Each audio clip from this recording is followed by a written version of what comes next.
청심과 함께하는 철학 산책. 바빌론 부자들의 돈 버는 지혜. 제 12장. 안녕하세요 여러분, 청심입니다. 지금 시각은 7시 44분을 가리킵니다.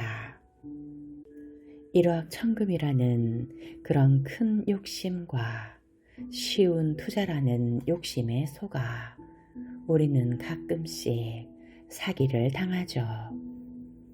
사기꾼이 제일 사기를 치기 어려운 사람이 누구인지 아십니까? 바로 욕심이 없는 사람입니다. 달콤한 타인의 말에 속아 거기에 나의 욕심을 얹으면 언제라도 내가 가진 모든 것을 잃을 수 있다는 것을 여러분은 기억하시길 바랍니다. 황금의 5가지 법칙, 그 2번째 이야기를 시작해 보겠습니다. 머지않아 2번째 교훈도 배웠습니다. 첫 번째 교훈과 마찬가지로 쓰라린 경험이었지요. 상단 일행 중 저와 가깝게 지내던 한 젊은이가 있었습니다. 그 친구는 부잣집 아들이었습니다. 저처럼 니네베로 가는 중이었죠.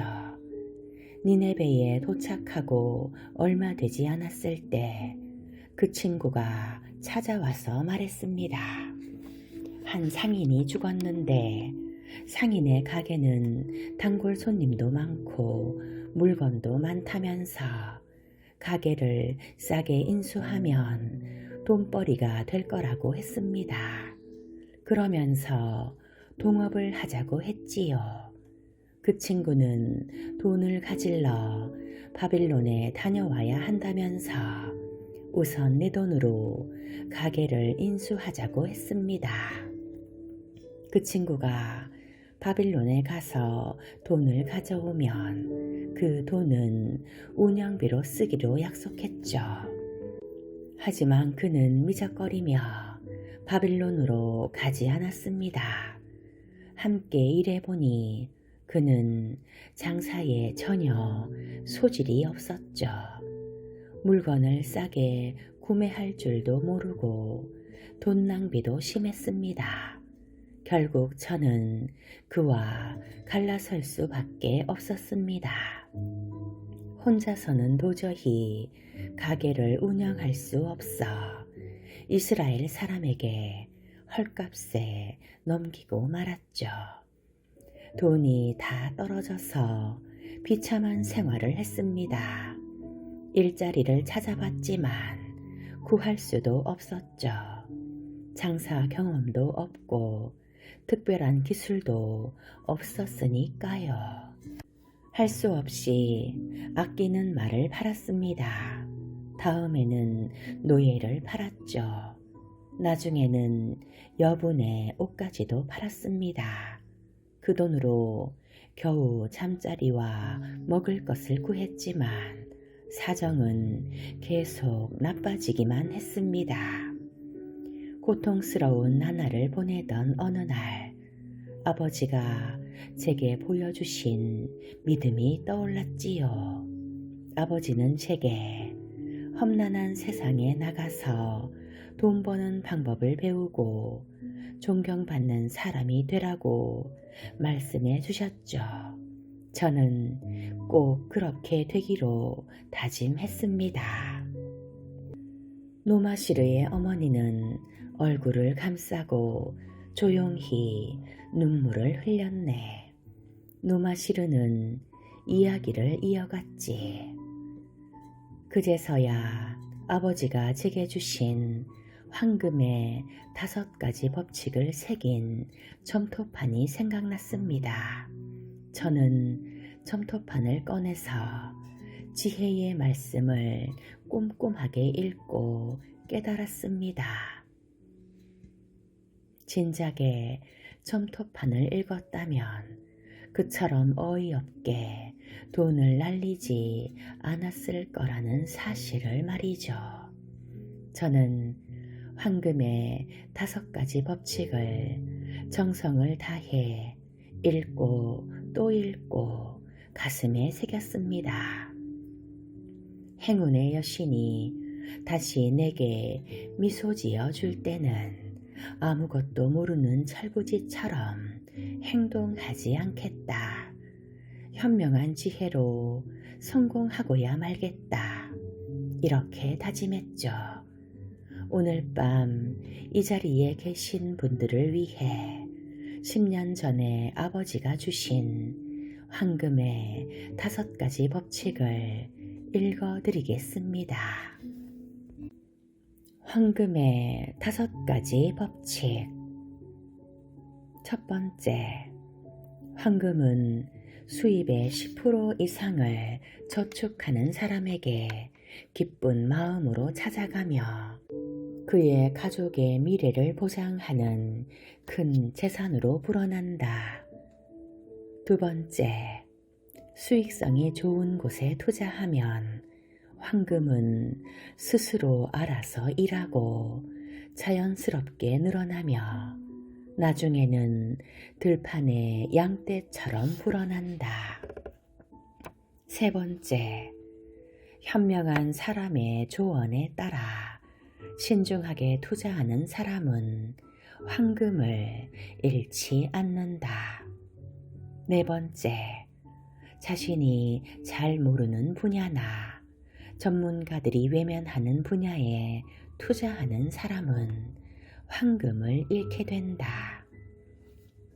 다섯 번째, 일확천금을 꿈꾸는 사람, 사기꾼의 사탕발림에 현혹되는 사람, 경험도 없으면서 헛된 욕망을 쫓는 사람은 황금을 잃게 된다. 이것이 아버지께서 주신 황금의 5가지 법칙입니다. 이 법칙은 황금보다 훨씬 값지다고 말씀드릴 수 있습니다. 제 이야기를 계속 들으면 알게 될 겁니다. 따지고 보면 혹독한 가난과 절망은 모두 제 미숙함 때문이었지요. 하지만 끝나지 않는 재앙은 없습니다. 니네베 성의 외벽에서 일하는 노예를 관리하는 일자리를 얻었을 때 그 끝이 보였지요. 황금의 첫 번째 법칙에 따라 저는 첫 월급에서 동전 1냥을 저축했습니다. 돈이 생길 때마다 동전을 저축해 은화 1냥으로 불렸지요. 먹고 살아야 하니 돈이 모이는 속도는 몹시 느렸습니다. 힘겨웠지만 이를 악물고 동전 1푼도 아껴 썼습니다. 집을 떠나오며 약속한 10년이 되기 전에 아버지가 제게 주신 돈을 모두 벌겠다고 결심했기 때문이죠. 그러던 어느 날이었습니다. 꽤 가깝게 지내는 사람이 찾아와 물었습니다. 내가 그동안 지켜보니 자네는 1푼도 허투루 쓰지를 않더군. 참으로 장하네. 그런데 투자는 하지 않고 모으기만 하는 것 같네. 맞는가? 네, 맞습니다. 고향을 떠날 때 아버지가 주신 돈을 몽땅 날렸거든요. 고향으로 돌아가기 전에 그 돈을 모으려고 노력하고 있습니다. 기특한 목표일세. 그런데 자네가 모은 돈을 잘 굴리면 더 많은 돈을 벌 수 있다는 걸 알지 않는가? 알고 있습니다. 안타깝게도 저는 경험이 없습니다. 전에도 아버지가 주신 황금을 그렇게 모두 날려버렸거든요. 또 그렇게 될까봐 걱정입니다. 자네가 나를 믿는다면 돈을 굴려 수익을 내는 방법을 알려주겠네. 1년 안에 니네베 성의 외벽이 완성될 것이네. 당연히 몇 개의 성문도 만들어야 하지. 성문은 적의 공격을 막기 위해 튼튼한 청동으로 만든다네. 그런데 니네베를 다 뒤져도 성문을 만들 청동이 부족하네. 왕은 청동을 구할 생각도 하지 않고 있지. 그래서 내가 계획을 세워보았네. 몇 명이 돈을 모아 상단을 꾸려 구리광산과 주석광산에 보내는 것일세. 우리가 구리와 주석을 사오면 어떻게 되겠나?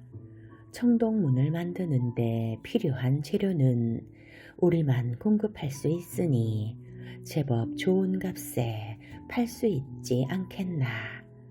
혹시 왕이 우리 물건을 사지 않더라도 다른 사람에게 적당한 이익을 붙여 팔면 되네.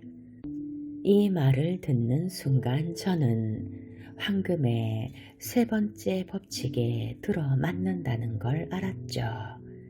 현명한 사람의 조언에 따라 투자할 수 있는 절호의 기회였죠. 그의 지혜를 믿고 그동안 모은 돈을 투자했습니다. 계획은 멋지게 성공했고 제 돈은 크게 불어났죠. 그 후 저는 이 투자 모임의 일원이 되어 다른 사업에도 참여하게 되었습니다. 투자 모임의 회원들은 돈을 투자하고 이익을 내는데 뛰어났습니다. 투자를 시작하기 전에 계획을 세우고 꼼꼼하게 토론하고 논의했죠. 그들은 원금을 잃을 수 있는 위험한 곳엔 투자하지 않았습니다. 수익이 적더라도 반드시 원금을 회수할 수 있는 사업에 투자했지요. 나처럼 말경주를 하거나 경험 없는 사람과 장사하는 바보 같은 일은 하지 않았습니다. 혹시 그런 일을 생각했다면 누군가 반드시 문제점을 지적했을 겁니다. 이들과 함께하며 저는 안전하게 이익을 내는 방법을 배웠습니다. 시간이 지날수록 내 돈은 빠르게 불어났죠. 허망하게 날렸던 돈을 되찾은 건 물론이고 훨씬 더 많은 돈을 벌었습니다. 저는 불행, 실패, 성공을 겪으며 황금의 5가지 법칙을 충분히 깨우칠 수 있었습니다. 아버지가 주신 황금의 5가지 법칙은 언제나 옳았죠. 황금의 5가지 법칙을 모르는 사람은 절대로 돈을 모을 수 없습니다.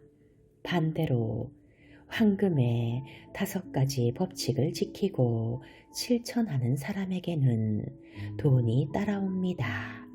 그 돈은 노예처럼 열심히 일하며 돈을 불려주지요. 노마시르는 이야기를 멈추고 뒤에 있는 노예에게 손짓했네. 그러자 노예는 가죽 주머니 3개를 앞으로 가져왔지. 노마시르는 그중 하나를 아버지 앞에 놓으며 이렇게 말했네. 아버지는 제게 바빌론의 황금이 든 주머니를 주셨었죠. 아버지께 니네베 황금 1자루를 돌려드리겠습니다. 노마시르는 다른 황금 2자루를 앞에 놓으며 말했네. 아버지는 제게 지혜의 말씀이 새겨진 점토판도 주셨죠. 지혜의 말씀값으로 황금 2자루를 드리겠습니다. 아버지께서 주신 지혜는 큰 가치가 있었습니다. 그 지혜의 가치는 돈으로 따질 수도 없죠. 지혜가 없으면 손에 쥔 황금은 금세 사라집니다. 하지만 지혜가 있다면 맨손으로도 황금을 벌어들일 수 있죠. 이 3개의 황금 주머니가 바로 그 증거입니다. 아버지께 감사드립니다. 아버지의 지혜 덕분에 저는 부자가 되었고 사람들에게 존경받고 있습니다. 아카드는 아들의 머리를 쓰다듬으며 이렇게 말했네. 아들아, 돈을 버는 원리를 제대로 깨우쳤구나. 내 재산을 믿고 물려줄 아들이 있어서 기쁘구나. 칼라밥은 이야기를 마치고 일행을 둘러보며 말했다. 자네들은 노마시르의 이야기가 무엇을 뜻하는지 깨달았는가? 자네들 중 아버지나 장인에게 가서 현명하게 돈을 벌었다고 이야기를 해줄 사람이 있는가? 만약 자네들이 여기저기 여행하면서 많이 배웠고 열심히 일해서 돈도 많이 벌었습니다. 하지만 지금은 가진 돈이 없습니다. 현명하게 쓴 돈도 있지만 어리석게 낭비한 돈도 있고 대부분은 멍청하게 날리고 말았습니다. 이렇게 말한다면 그분들이 어떻게 생각할까? 아직도 부자와 빈자가 운명으로 결정된다고 생각하는가? 그렇다면 잘못된 생각일세. 황금의 5가지 법칙을 마음에 새기고 따를 때 돈은 자연스럽게 따라온다네. 나는 젊었을 때 이 법칙을 배우고 실천해서 부자가 되었네. 이상한 마법을 부려서 얻은 게 아닐세. 갑자기 생긴 돈은 순식간에 사라지는 법일세.